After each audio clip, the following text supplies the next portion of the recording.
ಎಷ್ಟು ದಿನ ಆಗಿತ್ತು ಇಬ್ರು ಹೀಗೆ ಕೂತು ನೆಮ್ಮದಿಯಿಂದ ಊಟ ಮಾಡಿ.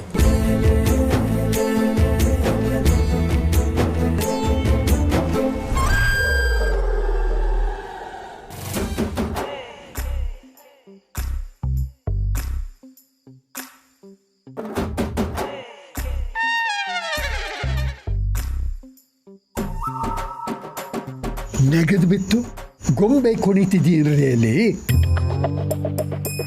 ಗೊಂಬೆನಾ? ಇಲ್ವಲ್ಲ. ಓ, ಗಂಡ ಹೆಂಡತಿ ಇಬ್ಬರೇ ಇರಲಿ ಅಂತಂದ್ಬಿಟ್ಟು ಇಷ್ಟೆಲ್ಲ ಅರೇಂಜ್ ಮಾಡಿದ್ರೆ ನೀವು ಕದ್ದು ನೋಡ್ತಿದ್ದೀರಲ್ರಿ. ಅಲ್ಲ ದತ್ತಣ್ಣ, ನಾವು ಇಷ್ಟೆಲ್ಲ ಮಾಡಿ ಅವರಿಬ್ರು ಜಗಳ ಕಾಯ್ತಿದ್ರೆ ರಾಜಿ ಮಾಡಿಸೋಣ ಅಂತ ನೋಡ್ತಾ ಇದ್ದೆ. ಒಳ್ಳೆ ಕಥೆ. ಏನು ಮಾಡ್ತಿದ್ದಾರೆ? ನೋಡಿದ್ರ ನಿಮಗೂ ಒಳಗೆ ಏನು ನಡೀತಿದೆ ಅಂತ ಕುತೂಹಲ ಇದೆ. ನಿಮಗೆ ವಯಸ್ಸಾಯ್ತಲ್ಲ, ಕಾಣಿಸಲ್ಲ ಅಂತ ನಾನು ನೋಡ್ತಿದ್ದೆ. ಏನಂದ್ರೆ ವಯಸ್ಸಾಯ್ತಾ? ಯಾರಿಗೆ? ಏನು ಮಾತಾಡ್ತಿದ್ದೀರಾ? ಅಯ್ಯಯ್ಯೋ, ಹಾಗಲ್ಲ, ನನಗೆ ವಯಸ್ಸಾಯ್ತು ಕಾಣಿಸೋದಿಲ್ಲ ಅಂದೆ. ಆಗ ಬನ್ನಿ ದಾರಿಗೆ.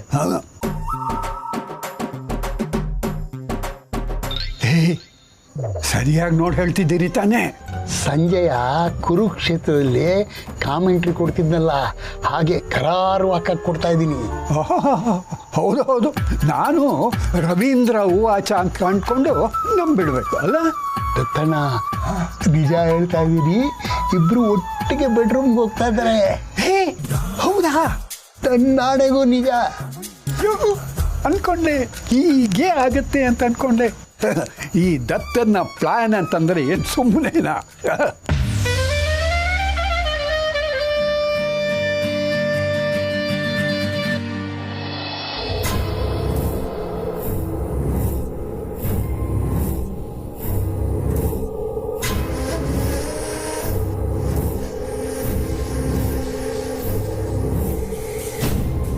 ನಿಧಿ, ಏನ್ ಮಾಮ್? ಯಾರ್ದು ಫೋನು? ಫ್ರೆಂಡು.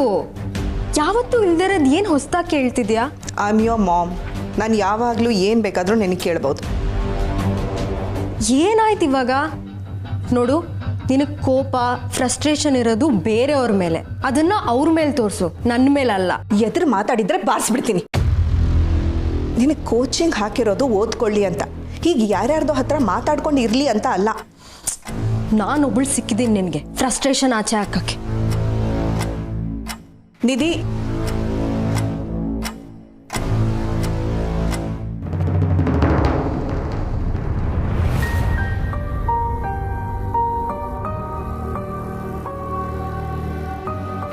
ಅಭಿ, ಏನಾಯ್ತು? ಇದೆಲ್ಲ ಎಲ್ಲಿಂದ ಶುರು ಆಯಿತು, ಅಲ್ಲೇ ಮುಗಿಸ್ಬೇಕು ಅಂತ ನೀವು ಹೇಳಿದ್ರಲ್ಲ ಚಿಕ್ಕಮ್ಮ. ಅದನ್ನು ಕೇಳಿ ನಾನು ಎಲ್ಲನೂ ಸರಿ ಮಾಡಬೇಕು ಅಂತ ಹೋದೆ. ಆದರೆ ಆ್ಯಸ್ ಎಕ್ಸ್ಪೆಕ್ಟೆಡ್ ಅವ್ರಿಗೆ ಹೆಂಡತಿನೇ ಇಂಪಾರ್ಟೆಂಟ್ ಅಂತ ಹೆಂಗ್ಸ್ನ ಸೆಲೆಕ್ಟ್ ಮಾಡಿದ್ರು.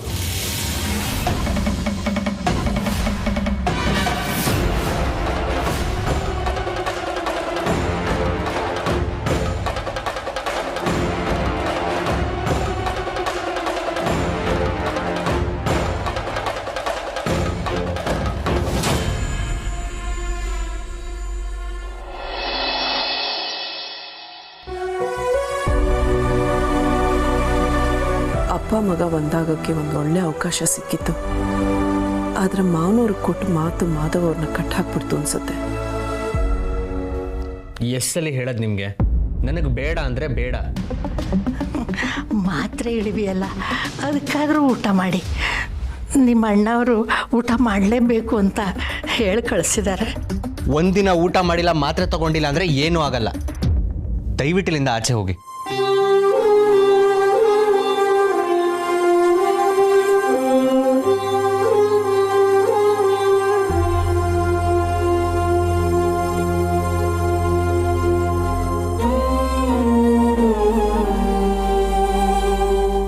ಅಲ್ಲಿ ನಿಮ್ಮ ಮಗನೂ ಮುಖ ಗಂಟು ಹಾಕೊಂಡಿದ್ದಾರೆ.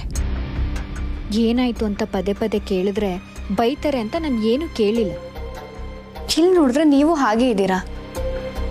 ಏನಾಯ್ತು ಮಾವ? ಅಬ್ಬಿ ಆಕ್ಸಿಡೆಂಟ್ ವಿಚಾರನಾ?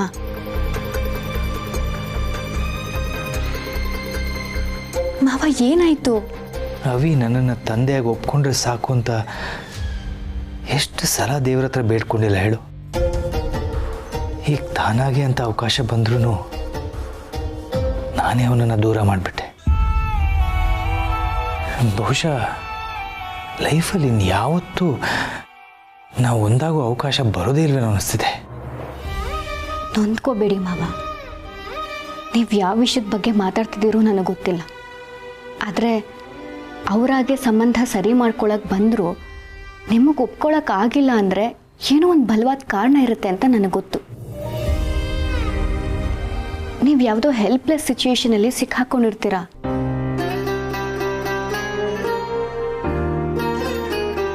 ನಾನು ಏನೂ ಹೇಳ್ದೇನೆ ನೀನು ಎಲ್ಲ ಅರ್ಥ ಮಾಡ್ಕೊಂಡಿಲ್ಲ. ಅದಕ್ಕೆ ನಿನ್ನನ್ನು ನನ್ನ ಮಗಳು ಅನ್ನೋದು. ಮಗಳು ಅನ್ನೋ ಸ್ಥಾನನ ನೀವು ನನಗೆ ಕೊಟ್ಟ ಮೇಲೆ ಅಪ್ಪನ ಮೌನನೂ ನಾನು ಅರ್ಥ ಮಾಡ್ಕೊಳ್ಬೇಕಲ್ವ. ಅಪ್ಪ ಮಗನ ಸಂಬಂಧ ಸರಿ ಹೋಗೋ ಸಂದರ್ಭ ಇನ್ಯಾವತ್ತೂ ಬರೋದೇ ಇಲ್ಲ ಅಂತ ಅನ್ಕೋಬೇಡಿ. ಇವತ್ತು ಈ ಸಂದರ್ಭ ನಿಮಗೆ ಬರಲ್ಲ ಅಂತ ಹೇಗೆ ಗೊತ್ತಿರಲಿಲ್ವೋ ಹಾಗೆ ಮುಂದೆ ನೀವಿಬ್ಬರು ಸರಿ ಹೋಗೋ ಸಂದರ್ಭ ಬಂದೇ ಬರುತ್ತೆ. ಕಾಯೋಣ ಅಷ್ಟೇ.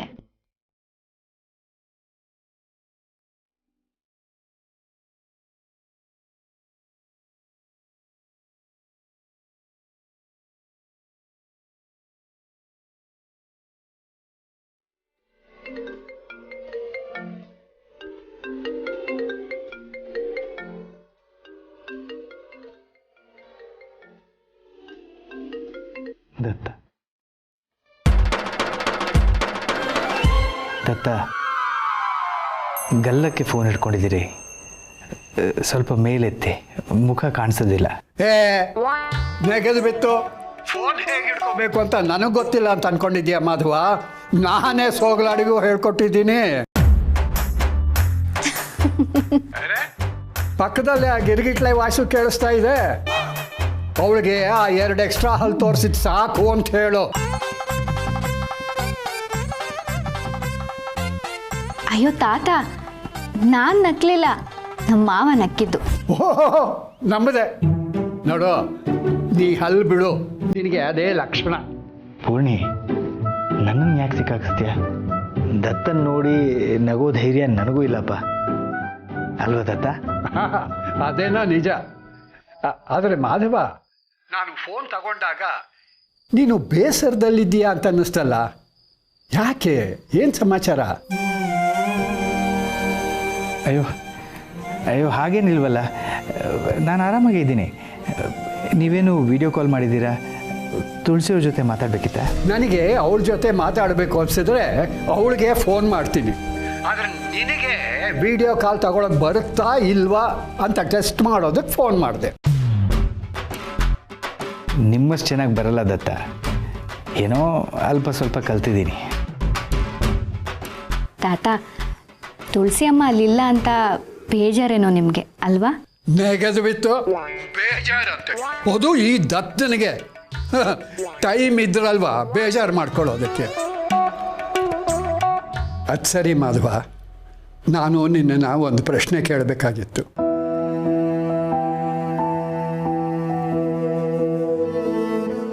ಕೇಳಿ ದತ್ತ. ನೀನು ತುಳಸಿ ಸಂತೋಷವಾಗಿದ್ದೀರಿ ತಾನೆ?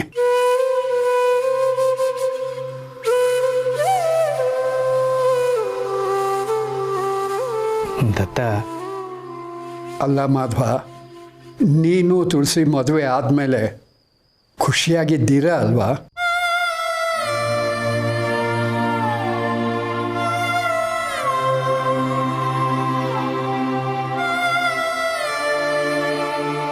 ಹಾಂ ದತ್ತ, ಆರಾಮಾಗಿದ್ದೀವಿ ನಾವು. ಒಳ್ಳೆಯದು. ನೋಡು, ಬೇರೆಯವರು ಏನಂತಾರೋ ಏನೋ, ಆದರೆ ನೀವಿಬ್ಬರು ಒಬ್ರನ್ನೊಬ್ಬರು ಅರ್ಥ ಮಾಡಿಕೊಂಡು ಹೊಂದ್ಕೊಂಡು ಹೋದರೆ ಅಷ್ಟೇ ಸಾಕು ಕಣ.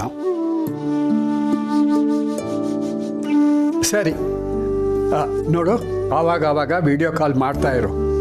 ಒಂದು ವೇಳೆ ನಿನಗೆ ವಿಡಿಯೋ ಕಾಲ್ ಮಾಡೋದಕ್ಕೆ ಗೊತ್ತಾಗಲಿಲ್ಲ ಅಂತಂದರೆ ಒಂದು ಮೆಸೇಜ್ ಹಾಕು ಸಾಕು, ನಾನೇ ಕಾಲ್ ಮಾಡ್ತೀನಿ. ಹಾಂ?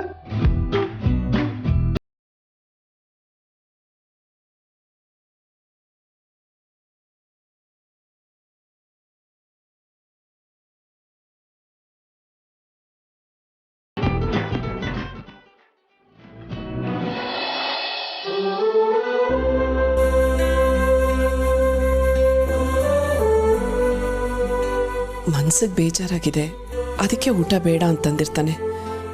ಮತ್ತೆ ನಿಮ್ಮನ್ನು ಅವನ ಹತ್ರ ಕಳಿಸ್ತಾ ಇದ್ದೀನಿ ಅಂತ ಬೇಜಾರು ಮಾಡ್ಕೋಬೇಡಿ. ಊಟ ಮಾಡದೆ ಮಾತ್ರೆ ತಗೊಳ್ದೆ ಮಲ್ಕೊಂಡ್ರೆ ಅಪಿ ಆರೋಗ್ಯ ಸುಧಾರಿಸಲ್ಲ. ಅದಕ್ಕೆ ಕಿಚಡಿ ಮಾಡ್ಕೊಂಬಂದಿದ್ದೀನಿ. ನೀವೇನು ಒತ್ತಾಯ ಮಾಡಬೇಡಿ, ರೂಮಲ್ಲಿ ಇಟ್ಬಿಟ್ಟು ಬಂದ್ಬಿಡಿ. ಹಶ್ವಾದ್ರ ಅವನೇ ತಿಂತಾನೆ. ಅವ್ರಿಗೆ ಏನಂತಾರಂತಲೂ ನನಗೆ ಬೇಜಾರಿಲ್ಲ. ಯಾಕಂದರೆ ಚಿಕ್ಕ ವಯಸ್ಸಿಂದು ನಾನು ಅವರನ್ನು ನೋಡಿದ್ದೀನಲ್ಲ. ಪಾಪ ನೀವು ಕಷ್ಟಪಟ್ಟು ಇಷ್ಟೊತ್ತಿನಲ್ಲಿ ಕಿಚಡಿ ಮಾಡಿದ್ದೀರಿ, ನಾನು ಹೋಗಿ ಇಟ್ಟು ಬರ್ತೀನಿ. ಆದರೆ ಇವ್ರು ತಿಂದಿಲ್ಲ ಅಂತ ನೀವು ಬೇಜಾರು ಮಾಡ್ಕೋಬೇಡಿ. ಯಾಕಂದರೆ ಅಷ್ಟು ಸುಲಭವಾಗಿ ಇವ್ರು ಯಾರ ಮಾತು ಕೇಳಲ್ಲ. ಪರವಾಗಿಲ್ಲ ಪಾಪಮ್ಮ, ನೀವು ಇಟ್ಟು ಬನ್ನಿ.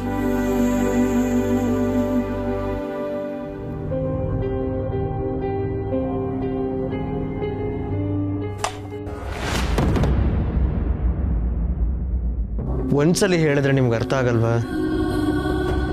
ಇದು ಊಟ ಅಲ್ಲ, ಕಿಚಡಿ. ರಾತ್ರಿ ಹಶ್ವಾದ್ರೆ ಅಂತ ಇಟ್ಟಿದ್ದೀನಿ.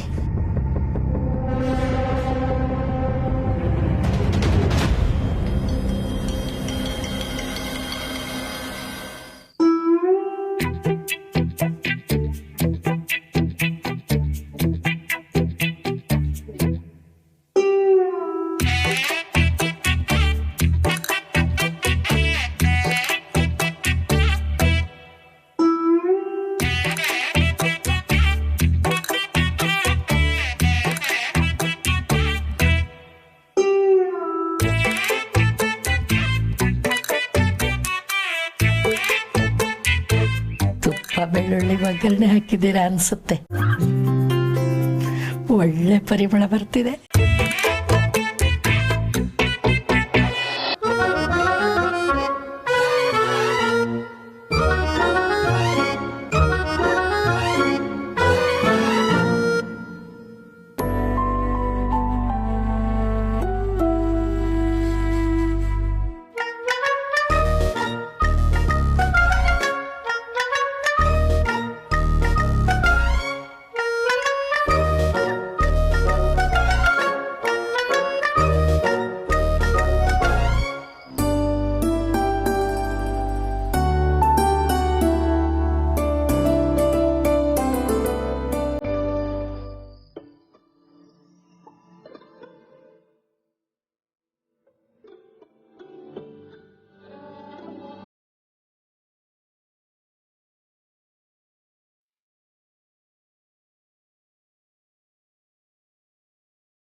ಯಾರ್ಯಾರಿಗೆ ಯಾವಾಗ ಏನು ಬೇಕು ಅನ್ನೋದು ನಿಮಗೆ ಗೊತ್ತು ನೋಡಿ.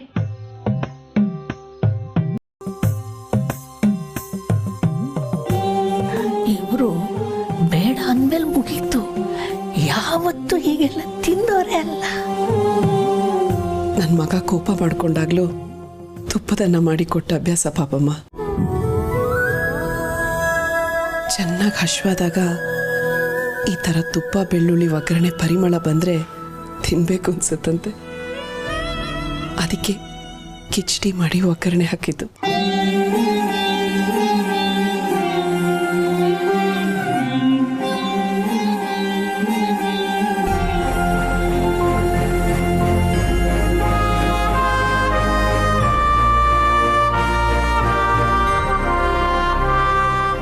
ನಿಮಗೆ ನಿಮ್ಮ ಮಗ ನೆನಪಾದ್ನೋ ಏನೋ.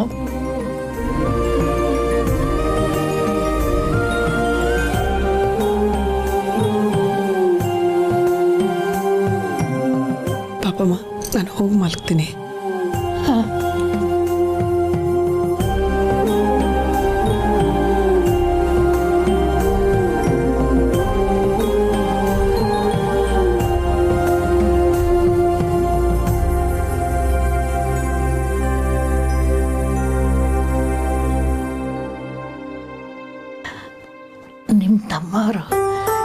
ಏನು ಹೇಳಿದ್ರು ಊಟ ಮಾಡೋಕ್ಕೆ ತಯಾರಿರಲಿಲ್ಲ. ದೊಡ್ಡಮ್ಮವರು ಅವರಿಗೆ ಅಂತಲೇ ಕಿಚಡಿ ಮಾಡಿದರು. ನಾನು ಅದು ತಂದು ರೂಮಲ್ಲಿಟ್ಟೆ. ಪರಿಮಳ ತಡ್ಕೊಳಕ್ಕಾಗದೆ ತಿಂತಾ ಇದ್ದಾರೆ.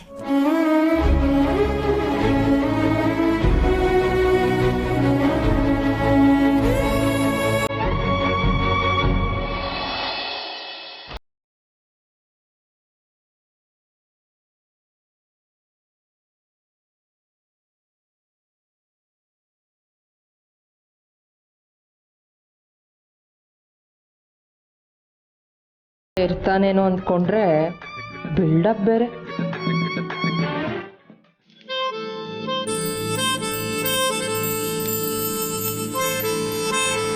ಸ್ವಲ್ಪ ಚಳಿ ಇದೆ ಅಲ್ವಾ? ಸ್ವಲ್ಪ ಅಲ್ಲ, ಜಾಸ್ತಿನೇ ಇದೆ. ಅಲ್ವಾ? ಬೆಡ್ ಮೇಲೆ ಮಲ್ಕೊಂಡ್ರೆ ಅಷ್ಟಿರಲ್ಲ ಅಲ್ವಾ? ಅದಕ್ಕೆ ಅಲ್ಲ, ಎನಿವೇಸ್ ನಾನು ಬೆಡ್ ಮೇಲೆ ಮಲ್ಕೋತೀನಿ, ನೀನು ಕೆಳಗಡೆ ಹೇಗೆ ಮಲ್ಕೋತೀಯಾ ಅಂತ ಕೇಳಿದೆ. ಹಲೋ, ಎಕ್ಸ್ಕ್ಯೂಸ್ ಮೀ, ನಿನಗೆ ಗೊತ್ತಲ್ವಾ ನನಗೆ ಕೆಳಗೆ ಮಲ್ಕೊಂಡ್ರೆ ನಿದ್ದೆ ಬರಲ್ಲ. ಹೌದಾ? ಹಾಗಾದರೆ ನೀನು ಬೆಡ್ ಮೇಲೆ ಮಲ್ಕೋ. ಮತ್ತು ನೀನು? ನಾನು ಇಲ್ಲೇ ಮಲ್ಕೋತೀನಿ. ಎಷ್ಟು ಕೊಬ್ಬು ನೋಡು ನಿನಗೆ. ಆಗಲೇ ಇಬ್ಬರು ಇಲ್ಲೇ ಮಲ್ಗೋಣ ಅಂತ ಹೇಳಿದಿದ್ರೆ ಇಷ್ಟೆಲ್ಲ ಮಾತಾಡೋ ನೆಸೆಸಿಟಿನೇ ಇರ್ತಿರ್ಲಿಲ್ಲ. ನೀನು ಮತ್ತು ಮೊದಲೇ ಹೇಳ್ಬೋದಿತ್ತಲ್ವಾ? ಹುಡುಗಿರಿಗೆ ಸ್ವಲ್ಪ ನಾಚಿಕೆ ಇರತ್ತೆ. ಅಲ್ಲೋಲ್ಲೋಲ್ಲೋಲ್ಲ, ನಾಚಿಕೆ ಅದು ನಿನಗೆ. ಯಾಕೆ? ಹೋಗು ಸಮರ್ಥ್, ಸುಮ್ಮನೆ ರೇಗಿಸ್ಬೇಡ.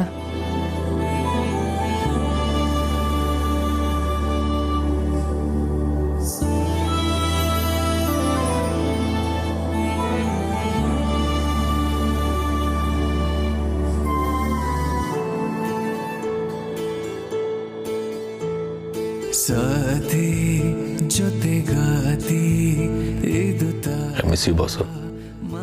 I miss you too. ಆದೆ ನೀನಾದೆ ನನ್ನಾಡೋ ಸಾರಥಿ.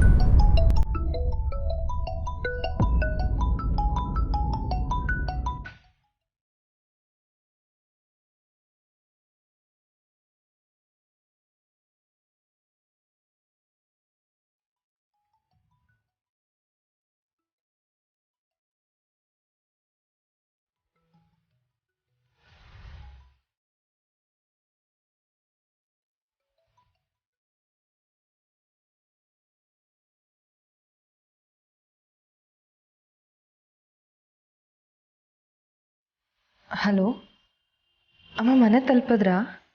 ಹಾಂ ಪುಟ, ಆಗಲೇ ಬಂದ್ವಿ. ಇಷ್ಟೊತ್ತಲ್ಲಿ ಫೋನ್ ಮಾಡಿ ನಿನಗೆ ತೊಂದರೆ ಕೊಟ್ಟೆ ಅನಿಸುತ್ತೆ. ಹಾಗೇನಿಲ್ಲಮ್ಮ, ನೀವಿವತ್ತು ಬಂದು ಹೋಗಿದ್ದು ನಮಗೆ ತುಂಬ ಖುಷಿ ಆಯಿತು. ನನಗೂ ಖುಷಿ ಆಯಿತು ಪುಟ್ಟ. ಯಾಕೋ ಪಾಪು ತುಂಬ ನೆನಪಾಗ್ತಾ ಇದ್ದಾನೆ. ಅವನ ಜೊತೆ ಮಾತಾಡೋಣ ಅನ್ಸತ್ತೆ, ಆದ್ರೆ ಅವನು ನನ್ನ ಹತ್ರ ಹಿಂಗೆ ಮಾತಾಡೋದು ಯಾವಾಗಲೂ. ಹೇಗಿದ್ದಾನವನು? ಹಾಂ, ಅವನು ಚೆನ್ನಾಗಿದ್ದಾನೆ. ಕೋಪ ಕಡಿಮೆ ಆದಮೇಲೆ ಅವನಾಗೆ ಮಾತಾಡ್ತಾನಮ್ಮ. ಪುಟ್ಟ, ನನ್ನ ಹತ್ರ ಏನು ಮುಚ್ಚಿಡ್ತಾ ಇಲ್ಲ ತಾನೆ? ನನಗೆ ಯಾಕೋ ನನ್ನ ವಿಷಯದಿಂದ ನಿಮ್ಮಿಬ್ಬರು ಮಧ್ಯೆ ಭಿನ್ನಾಭಿಪ್ರಾಯ ಬರ್ತಾ ಇದೆ ಅನ್ನಿಸ್ತಾ ಇದೆ. ಹಾಗೇನಿಲ್ಲಮ್ಮ, ಎಲ್ಲ ಸಂಬಂಧದಲ್ಲೂ ಭಿನ್ನಾಭಿಪ್ರಾಯ ಬರ್ತಿರತ್ತೆ. ಸ್ವಲ್ಪ ಟೈಮ್ ಕೊಟ್ಟರೆ ಎಲ್ಲ ಸರಿ ಹೋಗುತ್ತೆ. ಇಬ್ರಿಗೂ ಒಬ್ರ ಮೇಲೆ ಒಬ್ರು ಗೌರವ ಇದ್ದರೆ ಅಷ್ಟೇ ಸಾಕಲ್ವಾ? ನೀವು ತಲೆ ಕೆಡಿಸ್ಕೋಬೇಡಿ.